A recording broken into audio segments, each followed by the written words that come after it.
Hello বন্ধুরা, কেমন আছো তোমরা সবাই? আশা করছি সবাই খুব ভালো আছো, সুস্থ আছো। গতকাল আমার শরীরটা এতটাই খারাপ ছিল, সারাটা দিন উঠে বসতেই পারিনি। সারাটা দিন যে কীভাবে কেটেছে নিজেও জানি না। সারাটা দিন শুয়ে বসে ঘুমিয়ে কাটিয়েছি। আগের ব্লগে তোমাদের বলেছিলাম না, দিদিদের বাড়িতে তো পুরো জল ভর্তি হয়ে গেছে। এটা নিয়ে আবার অনেকে ব্যঙ্গও করেছে, আমি নাকি জল নিয়ে মজা করছি। না, মজা করছিলাম না, চারিদিকেই তো সবার বাড়িতে জল, তাই সেটাই তোমাদের বলছিলাম। আমারও দিদির বাড়িতে যাওয়ার খুব ইচ্ছে ছিল। তো ওদেরকে তো ফোনে অনেক দিন আগে থেকেই আসতে বলেছিলাম, তো ওরা আসেনি, মানে যতক্ষণ থাকা যায় ঘরে, বুঝেছো। তো গতকালকেই দিদি এসছিল, আর গতকাল থেকেই, মানে গতকাল না, তার মানে যেদিন তোমাদের ভিডিও পোস্ট করলাম সেদিনই রাত্রিবেলায় দিদিরা এসছিল। আর পরের দিনকে তো কালকে এত শরীর খারাপ ছিল, আমি কোনো ভিডিওই করতে পারিনি। মা আর দিদি মিলেই আমার সংসার সামলেছিল। কারণ তোমরা ভালো মতোই জানো আমার আগে পরে আর কেউ নেই, মা আর দিদি ছাড়া আগে পরে আর কেউ নেই। না, নামের জন্য সবাই আছে, কিন্তু মানে নিজে আমাকে দেখার মতো কেউ নেই, বুঝেছো। তো যাই হোক, দিদি এসছে, বুঝতেই পারছো, দিদি আছে, মা আছে, কাজকর্ম আমার সেরকম নেই। তবু আজকে সকালবেলা শরীরটা একটু ভালো লাগছিল, তাই ভাবলাম চলো ভিডিও অন করি। তোমরা তো অনেকেই অপেক্ষায় বসে থাকো ভিডিওর জন্য, তো পরপর আবার না দিলেই তোমরা আবার রাগ করবে, তাই ভাবলাম চলো যতটুকু পারি ততটুকু শেয়ার করি। ঘুম থেকে উঠে গেছি তো 7টার সময়, তাই দিদি হঠাৎ করে বলল যে কী রে, তুই কি আজকে ভিডিও বানাবি না? কালকে তো সারাদিন শুয়ে বসেছিলি। আমি দিদিকে বললাম যে কি ভিডিও বানাবো, তোরাই তো সব কাজ করছিস। বলছে তো আমরাই তো কাজ করব, কারণ আমরা তোর বাড়িতে বসে থেকে যদি তুই কাজ করে সেই ভিডিও পোস্ট করিস তাহলে তো সবাই আবার আমাদেরই গালাগালি করবে। তো আমার কথাটা শুনে এত হাসি পেল না, আমার দিদিও কমেন্টগুলো পড়ে, তো সেই কারণেই দিদি বলল যে সত্যি, মানে তোকে যে যা পারছে বোন তাই বলছে, তুই কেন ভিডিও করছিস। তো সত্যি কথাই জানো তো, মানে এক এক সময় এত মন ভেঙে যাচ্ছে না, কি বলবো তোমাদের। মানে কমেন্ট সেকশন খুললেই আমার মাথা খারাপ হয়ে যাচ্ছে। মানুষকে কত বোঝাবো বলো তো, বোঝাতে বোঝাতে আমি আজকে এই প্রেগনেন্সি জার্নি 2 মাস হলো তোমাদের সঙ্গে ভিডিও শেয়ার করছি। তো এই 2 মাসে আমি হাঁপিয়ে উঠেছি মানুষকে বলতে বলতে যে আমি কি সিচুয়েশনে পড়েছি। কেউ ইচ্ছে করে নিজের পায়ে কুড়োল মারে না, এটা আমি মানে বোঝাতে বোঝাতে পাগল হয়ে যাচ্ছি মানুষকে। তাই না এক এক সময় এত মন ভেঙে যায়, বিশ্বাস করো। আগের দিনে ভিডিওটা পোস্ট করেছি, সেখানে তো মানে একজন আমাকে পুরো খেয়ে নিচ্ছে। সে বুঝি আমার আগের ভিডিওগুলো একটুও দেখেনি, না দেখেই না জেনেই সে ভাবছে আমি খুব আনন্দ সহকারে আবার নতুনভাবে মা হতে চলেছি। এটা যদি তার বোঝার ক্ষমতা থাকতো তাহলে সে এগুলো বলার আগে 10 বার ভাবতো। তোমরা অনেকেই বলো যে পম্পা কমেন্ট সেকশন খুলবে না, কি করব বলো তো। কমেন্টগুলো চোখে পড়ে তো, মানে তখন আর নিতে পারি না। তো কালকের থেকে সত্যি কথা বলতে ওই আগের দিনের ওই কমেন্টগুলো পড়ে পড়ে না আরও আমার মানে শরীর যেন এমনিই খারাপ, আরও আমার মন খারাপ, মনের সাথে সাথে শরীরও খারাপ, বুঝতেই পারছো। এই সময় মন ভালো না থাকলে কিন্তু শরীরও ভালো থাকে না। তো তারপরে ভাবলাম না চলো ঠিক আছে, ভিডিও আরম্ভ করি, কারণ এখানে তো ভালোবাসার মানুষই বেশি। তো সেই কারণে আমার ভিডিওর অপেক্ষায়ও বসে থাকবে, আবার ওরা জিজ্ঞাসা করবে যে কেন পম্পা ঠিক আছো নাকি, ভিডিও কেন দিচ্ছ না। তো ভাবলাম চলো আজকে তো একটু কাজ করবই, কারণ আজকে শরীর খারাপটা একটু ঠিক আছে। আর সত্যি কথা বলতে আমার খুব অসুবিধে না হলে আমার মতো মানুষ আমি বসে থাকি না, বুঝেছো। তো আজকে সকালবেলা একটু সুস্থ হতে হতেই দিদি আর মা তো রান্নাঘরের কাজ, দিদি আর মা কলপারের কাজ সব করেছে। সকাল সকাল দিদির রান্না হয়ে গেছে, কাবলি ছোলা গতকাল রাত্রিবেলায় দিদি ভিজিয়েছিল। তো ঘুম থেকে উঠে দেখি 7:30টার মধ্যে দিদির কাবলি ছোলা রান্না করা হয়ে গেছে, লুচি হবে সকালবেলা, লুচির জন্য ময়দা মাখা হয়ে গেছে। কারণ দিদি যাবে একটু বাড়িতে, ওদের বাড়িতে অনেক জল বেড়েছে। জায়াবু তো সকালবেলায় বাড়ি চলে গেছে, তো দিদিকে ফোন করেছিল যে তুমি সকালের টিফিনটা বানিয়ে একটু ওই দিকটা গুছিয়ে বাড়ি আসো, কারণ জিনিসপত্রগুলো আরও তুলতে হবে ওপর দিকে। তো এখন তো আর তোমাদের গিয়ে দেখাতে পারবো না দিদিদের বাড়ি, যদি তোমাদের দাদাভাই যায় তাহলে দেখাবো দিদিদের ঘরে কত জল হয়েছে। এবার ওদের আলমারি, ফ্রিজ যা আছে ওগুলোকে সব উঁচুতে তুলতে হবে, তো সেই কারণে দিদিকে জায়াবু ডেকেছিল। তো সেই কারণে দিদি সকালবেলার খাবারটা বানিয়ে রান্নাঘরের মোটামুটি কাজটুকু গুছিয়ে দিয়েছে। আর মা তো কলপারে কাচা ধোয়া, ঠাকুরের বাসন মাজা, জল ভরা, এগুলো যা থাকে সকালবেলার কাজটা সেগুলো মা করে ফেলেছে। এবার আমি ভাবলাম শরীরটা ভালো আছে, তবু তো দিদি চেঁচামেচি করছিল না আমি গুছিয়ে দিই। আসলে কী বলো তো, কালকে একদম শুয়েছিলাম তো, যে যা করছিল আমি মানে ওঠার ক্ষমতা ছিল না। কিন্তু যেই আজকে একটু শরীরটা ভালো হয়েছে, তো আজকে যেই উঠে কাজ করতে লেগেছি, ব্যাস দিদি আর মা দুজনেই বলতে আরম্ভ করে দিয়েছে যে যেই একটু তোর শরীরটা ভালো হয়েছে অমনি গোছাগুছি আরম্ভ করে দিয়েছিস। আসলে কি বলো তো, সত্যি আমি এটা দেখেছি, মানে আমি যদি আমার বাড়িতে থাকি না, তাহলে আমার বাড়িতে আমি নিজের চোখে এর চারিদিকে ছড়ানো ছিটানো আমার মন পছন্দ মতো না গোছানো থাকলে আমি স্থিরভাবে বসতে পারি না। তো সেই কারণেই দিদিকে বলছি চিন্তা করিস না, আগে থাকতে হওয়ার আগে অবধি যা হওয়ার হোক, আমি এখানেই কষ্ট করে থেকে যাব, কিন্তু হওয়ার পর আমি আর এখানে থাকবো না, কারণ আমাকে খুব তাড়াতাড়ি সুস্থ হয়ে আবার সংসারে আসতে হবে। তো চোখ কান বুঝে আমি তখন বাপের বাড়িতেই থাকবো। আর শুধু ঠাকুরকে মনে প্রাণে ডাকছি জানো তো, যে এই বৃষ্টি বাদলগুলো যাতে পুজোর আগেই কমে যায়, আমার বাপের বাড়ির জলটাও যেন পুজোর আগেই কমে যায়, তো না হলে আমার অনেক প্রবলেম হয়ে যাবে, কারণ আমি তো এই বাড়িতে থাকবো না, ওই বাড়িতে থাকবো।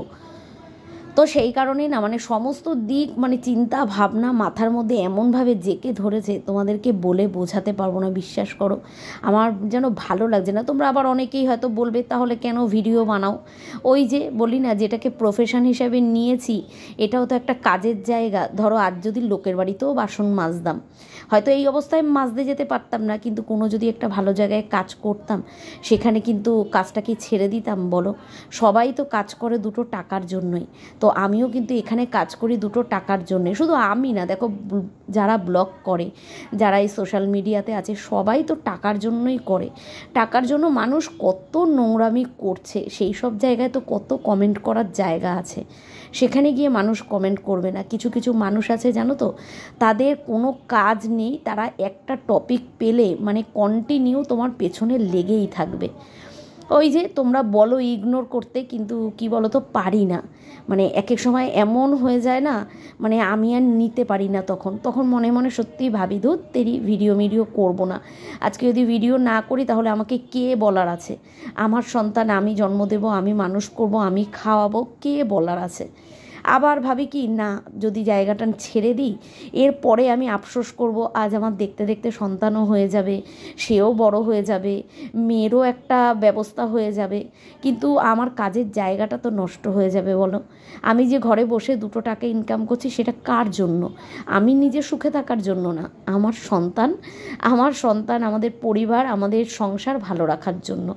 আমরা যারা হাউসওয়াইফ, ঘরের কাজ করি, এই যে ছোট ছোট ভিডিওর মাধ্যমে ইউটিউব প্ল্যাটফর্মে যে আমরা ভিডিওগুলো বানাই, অনেকটা পরিশ্রম হয়। যারা একটা কমেন্ট ঠুকে দেয় না, তারা এই পরিশ্রমটা বুঝবে না, তারা এই জায়গাটা বুঝতেই চাইবে না। তারা ভাবে যে বসে বসে ভিডিও দেখলাম, কোনো ব্যাপারই না ভিডিও বানানো। কিন্তু একটা দিন তারা যদি এইভাবে ভিডিও বানিয়ে পোস্ট করে, তো তখন বুঝবে যে সত্যি কাজের জায়গাটা কাজের জায়গায়, সেখানে মানুষ শত নিন্দা করলেও মুখ বুজে সেই কাজের জায়গাটাকে ধরে বসে থাকতে হবে। তো আমিও সেটাই চেষ্টা করছি। ওই যে তোমাদের বললাম না, আজ হয়তো 2 দিন বলবে, 3 দিনের দিন মুখ বন্ধ করে দেবে। যাই হোক, চলো অনেক হয়ে গেছে এই কমেন্টের বিষয় নিয়ে টপিকটা, তো ইগনোরই করি, আর কি করব। তো দেখো এদিকে তো আমার ঘর দুয়ার কিন্তু সমস্ত কিছু পরিষ্কার করা হয়ে গেছে, আর আজকে যেন আমার মনটা একটু শান্তি লাগছে। কেন জানো তো, ওই যে বলে না, নিজের সংসার নিজের হাতে সাজানো সব কিছু যে যতই করুক, মানে নিজে যদি হাত না লাগাও, তোমার মনে হয় মনে শান্তি হবে না। কাজ করছি ঠিকই, দেখো অঝরে আমি ঘেমে গেছি পুরো, এমন স্নান করে গেছি মনে হচ্ছে আমি স্নান করে এসেছি। ঘরটা ঝাঁপ দিচ্ছি, আর এদিকে বাইরে মা জামা কাপড় কটা ধুয়ে মেলেছে, বাইরে করেছে প্রচণ্ড মেঘ, আর ঝিরিঝিরি বৃষ্টি পড়াও আরম্ভ হয়েছে। সকালবেলার থেকে কিন্তু খুব সুন্দর রোদ ছিল, ব্যাস তারপরে যেই একটু বেলা বাড়লো, তার সাথে সাথেই মেঘ করা আরম্ভ করে দিয়েছে। ঘরটা মনের মতো করে গুছিয়ে নিলাম, দিদি মা দুজনেই গুছিয়ে পরিষ্কার করে রেখেছিল, কিন্তু আমার তো শান্তি হয়নি। আমি আমার মতো করে আজকে আবার পুরোটা ঝেড়ে ঝুড়ে পরিষ্কার করলাম। নিয়েছি। দেখো এখানে আমার মেয়ে ছাতুগুলো রেখেছে অনেকক্ষণ আগে, সকালবেলা আমার সবই খাওয়া কমপ্লিট। তো দিদি আছে, তো মাকে তো আমি ধমকে ধমকে চুপ করে দিই, কিন্তু দিদিকে পারিনি। সকালবেলা ঘুম থেকে ওঠার পর থেকেই একটা একটা করে আমার খাওয়া হয়ে গেছে, ড্রাই ফ্রুটগুলো, ডিম সেদ্ধ। তো তারপরে এই যে ছাতুটাও খেয়ে নিলাম, বাজে এখন এই 9:30 মতো। তো মোটামুটি সবই খাওয়া আমার হয়ে গেছে। তো এখানে দেখো এখন ভাজতে নিয়েছি লুচি। রান্নাঘরটা এখনও পরিষ্কার করিনি, দিদি ওদের বাড়িতে এসছে, এখনও আমাদের বাড়িতে আসেনি। তো আগে ঘরটা এই কারণে ঝাঁপ দিয়ে নিলাম, তোমাদের দাদাভাই বেরাবে কাজে। সকালবেলাও বাজারে গেছিলো, কারণ ঘরে কিচ্ছু বাজার নেই, কালকে কোনো রকম দিদি একটুখানি চালিয়ে নিয়েছিল। তো দিদি আজকে তোমাদের দাদাভাইকে বললো যে চন্দন যাও বাজারে কিছু বাজার নিয়ে আসো। তো তারপরে আবার তোমাদের দাদাভাই যেহেতু কাজে বেরাবে, তো সেই কারণে সকাল সকাল গেল বাজারে। এবার ও বাজার থেকে চলে এসছে, ভেবেছিলাম ও আস্তে আস্তে আমার কাজগুলো কমপ্লিট হয়ে যাবে, একেবারেই লুচি ভাজবো। তো ও বললো না আমার অত টাইম নেই, তুমি আমাকে যদি দেওয়ার হয় তাহলে কটা আমাকে দিয়ে দাও। ওকে 5টা মতো লুচি ভেজে কাবলি ছোলাটা দিয়ে ওকে খেতে দিয়ে দিলাম।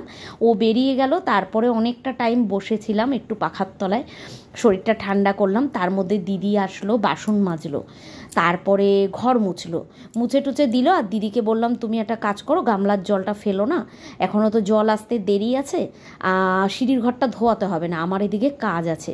তোমাদের দাদাভাই অনেক সবজি বাজার টাজার নিয়ে এসছে, তো আমি যেইগুলো খাই, তো ওই ভেবে ভেবে অনেক সবজি বাজার নিয়ে এসছে। তো যেহেতু এখন সবজিটাই বেশি খাই, মাছ টাছ তো খেতে পারি না আমি, তো সেই কারণে অনেক সবজি নিয়ে এসছে, ওগুলোকেই সব ধুয়ে টুয়ে পরিষ্কার করব। কারণ কি বলতো, এই যে বর্ষা বৃষ্টির মধ্যে আলুর সঙ্গে সব সবজি নিয়ে আসলে সেগুলোকে যদি ধুয়ে না পরিষ্কার করে রাখি না, ওগুলো আর ফ্রিজে তোলা যায় না। ওই আলুর একটা নোংরা থাকে না, পুরো ফ্রিজ নোংরা হয়ে যায়। আর সত্যি কথা গতকালকে ওই দিদি মা ওরা সব খাবার দাবার ঢুকিয়েছে, তো উল্টো পাল্টাভাবে সব ঢোকানো ছিল। আমি সকালবেলায় ফ্রিজটাকে ওপর থেকে পুরো পরিষ্কার করলাম, ভাবছি পুজোর আগে একবার করব, ফ্রিজটা পরিষ্কার করব। কারণ ওই পুজোর সময় তো পুজোটা পার হয়ে গেলে বা পুজোর ওই আগ দিয়েই আমি তো বাপের বাড়ি চলে যাব, তখন আর এগুলো হবে না। তো ভাবছি কিছু কিছু করে সব এগুলো পরিষ্কার করে রাখবো, পুজোর আগ দিয়েই তোমাদের দাদাভাই বাড়ি থাকবে, ওর পক্ষে তো আর এগুলো করা সম্ভব না। তো সেই কারণেই আর ফ্রিজ এখন ধরলাম না, একটু ওপর থেকে পরিষ্কার করে রেখেছি। পরে আস্তে আস্তে করে একটা একটা দিক করে পরিষ্কার করে মোটামুটি যেগুলো সব তুলে তালে মানে যাওয়ার, সেগুলো সব সামনের মাস থেকে করব। যদি জানি না এখন সামনের মাসে আবার 26 তারিখে আমার ডাক্তারের ডেট আছে, ভগবানকে তো শুধু ডেকে যাচ্ছি, জানি না কি হবে। তোমরা তো জানোই যে যদি সব কিছু ঠিকঠাক না থাকে তাহলে হয়তো আমার সামনের মাসেই ডেলিভারিটা হয়ে যাবে। তো সব কিছুই তখন তাহলে উল্টোপাল্টা হয়ে যাবে। তার আগেই আমার সংসার, আমাকে এগুলো সব কিছু গুছিয়ে গাছিয়ে ঠিক করে তারপরে রাখতে হবে। তো সেই কারণেই দিদি এখন যতদিন আছে, ওদের জলটা যতদিন না কমছে থাকবে দিদি এইখানে। কারণ দেখো ঘরের জল ভর্তি, জলের মধ্যে কিভাবে থাকবে। তো সেই কারণে দিদি থাকতে থাকতে দেখছি কতটা কি করা যায়। মোটামুটি তোমাদের দাদাভাই থাকবে বাড়িতে, ও রাত্রিবেলায় করে কাজ থেকে বাড়ি চলে আসবে।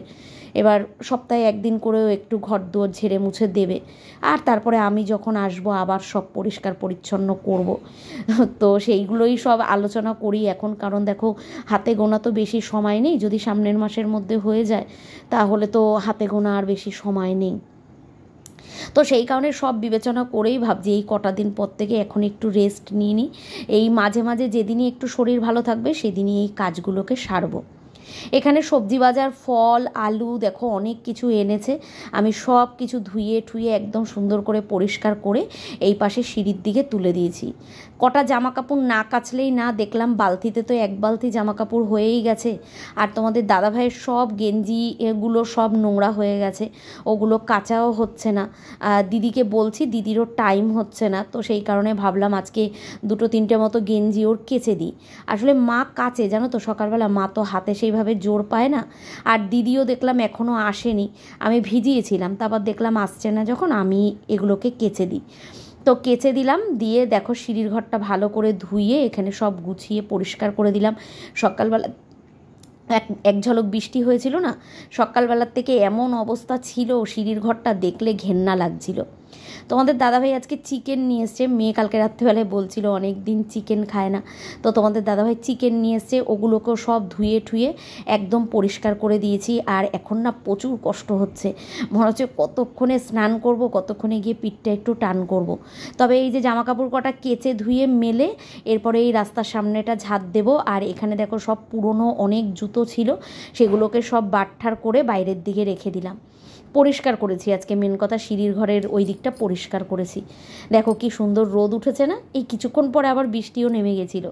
এই যে আমি সব জামা কাপড় মেলে ঠেলে ধুইয়ে পরিষ্কার করে একটু সময় বসেছিলাম, তারপরে এখন গায়ে জল ঢাললাম, নোংরার বালতিটা নিয়ে এসেছি, তারপরে চলে গেছিলাম স্নান করতে। বাথরুম পরিষ্কার করে এসে ওই যে শুয়েছি, দুপুরবেলা খাওয়ার সময় উঠেছি। দিদি চিকেন রান্না করেছিল, শাক ভাজা আর ডাল আর মানে ফুলকপি আলু ভাজা, এটা দিদি এসে রান্না করেছিল। তো আমি আর উঠিও নি, ওই সময় আর ভিডিও করা হয়নি। এটা হচ্ছে সন্ধেবেলায় খুব মোমো খেতে ইচ্ছে করছিল কটা দিন ধরে, তো আমি তো এখন খুব বাইরের খাবার তোমাদের দাদাভাই আনে না, তো বলছিলাম খুব মোমো খেতে ইচ্ছে করছিল, তো তোমাদের দাদাভাই সন্ধেবেলায় মোমো নিয়ে এসেছিলো, তো ওই মোমোটাই খাচ্ছিলাম। ভাবলাম চলো সেই দুপুরবেলায় কাজকর্ম দিয়ে ভিডিও শেষ করে দিয়েছি, তো এই জায়গাটুকু আবার একটুখানি ক্যাপচার করি। তো এখানে মোমো নিয়ে এসেছে, আমি কিন্তু এতগুলো খাবো না, তোমাদের দাদাভাই আর আমি দুজনে খেয়েছিলাম, কারণ দিদি ওরা কেউ মোমো খায় না। আর এখানে দেখো তারপরে ওই সন্ধে লাগবে, তো মেয়ে বলল যে মা ড্রেসিং টেবিলটা অনেক দিন গোছাই না, গোছাই। আর দুপুরবেলায় ওই সকালবেলায় বিছানার চাদরটাও দেখো চেঞ্জ করেছিলাম, তো তারপরে মেয়ে বললো মা ড্রেসিং টেবিলটা গোছাই, আমি বললাম ঠিক আছে গোছা। তো এখানে দেখো মেয়ে ড্রেসিং টেবিলটা গোছাতে নিয়েছে। পুজো আসছে না সামনে, তো সেই কারণে এখন জায়গা ফাঁকা করছে, বলছে আমার অনেক পুরনো জিনিস আছে, এগুলোকে ফেলে ঠেলে দিতে হবে, নতুন নতুন কিনতে হবে, তো পুরনো যা আছে সেগুলোকে ফেলবো। ওই দেখো মানে গোছাবে কি, গোছানোর আগেই সাজা গোজা নিয়ে বসে যায়। তো আসলে এই কাজগুলো তো আগে আমিই করতাম, আর মেয়ে বড় হয়ে যাওয়ার পর এখন আমার এই রকম অবস্থা বলে তা না, এখন মেয়েই ড্রেসিং টেবিল পরিষ্কার করে জানো তো। তো ভাবলাম চলো মেয়ে যখন করছে একটুখানি তোমাদেরকেও দেখাই, কালকে দেখাবো হ্যাঁ কীরকমভাবে গুছিয়েছে, অনেক টাইম লেগেছে, সব নামিয়ে পুরো পরিষ্কার করেছে, তো অনেক টাইম লেগেছে। আর এদিকে গুলুরও তো পরীক্ষা চলছে, গুলুকে বললাম তুই পড়তে বস, ও দেখো ওই ব্যাগ ট্যাগ নিয়ে মানে পড়তে বসবে বলে ব্যাগ নামিয়েছিল, আমি বললাম দাঁড়া মনা দিয়ে আগে ইসে করে নিক, গুছিয়ে নিক, তারপরে তুই পড়তে বস। তো এই অবধি দিয়েই ভাবলাম চলো ভিডিওটা শেষ করি, জানি না কতদূর কি করতে পারলাম। তো বুঝতেই পারছো এখন দিদি মা ওরা আছে, আমার বসে থাকা শুয়ে থাকা ছাড়া সেরকম কোনো কাজ নেই, তো যেটুক পারবো সেটুক তোমাদের সঙ্গে ভিডিও শেয়ার করব। ঠিক আছে চলো আজকে তাহলে এখানেই শেষ করব। সবাই ভালো থেকো, সুস্থ থেকো আর সাবধানে থেকো। আবার দেখা হচ্ছে আগামীকাল নতুন সকাল নতুন একটা ব্লগের সঙ্গে। তো আমি কিন্তু শুয়েই ছিলাম, তো চলো এখানেই শেষ করলাম, সবাই ভালো থেকো, টাটা।